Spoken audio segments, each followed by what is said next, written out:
Uttar Pradesh university of medical science থেকে nursing officer রিক্রুটমেন্টের একটি সম্পূর্ণ নতুন বিজ্ঞপ্তি প্রকাশিত হয়েছে।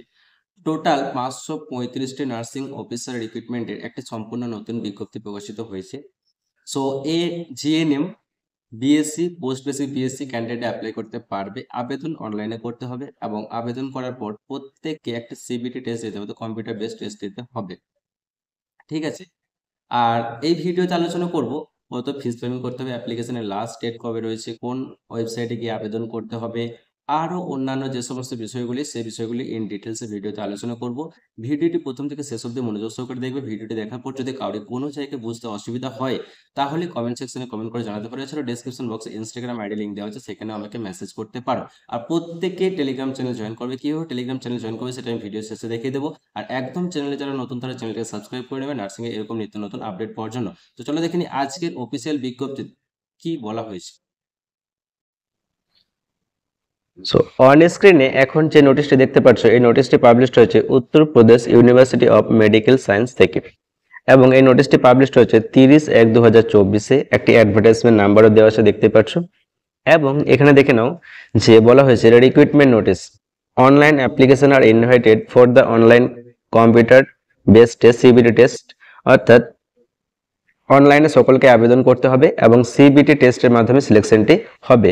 এবং এখানে দেখে নাও স্যালারিটা নার্সিং অফিসার পোস্টের রিক্রুটমেন্ট হচ্ছে, স্যালারিটা হচ্ছে লেভেল 7। লেভেল 7-এ যেমন স্যালারি থাকে 40,900 থেকে 1,42,400 টাকা, 70 থেকে 80। ঠিক আছে। সো তারপর দেখে নাও কি বলা হয়েছে, এখানে সিরিয়াল নাম্বার দেওয়া আছে এবং পোস্টের নাম লেখা আছে এবং কতগুলি পোস্ট আছে সেটাও মেনশন করা আছে। ঠিক আছে।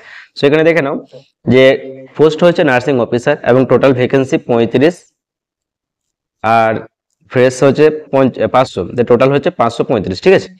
এখানে কোয়ালিফিকেশন কি বলা হয়েছে দেখেন, অর্থাৎ কোন কোন ক্যান্ডিডেট অ্যাপ্লাই করতে পারবে, শিক্ষাগত যোগ্যতা কি লাগবে।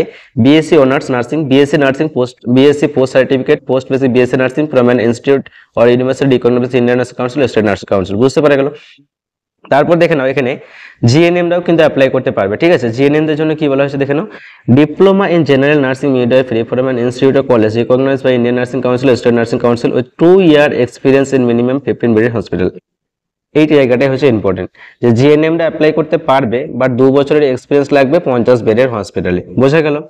তারপর এখানে দেখেন 2 নম্বরে কি বলা হয়েছে, registered as nurse and midwife in state অথবা ইন্ডিয়ান নার্সিং কাউন্সিল।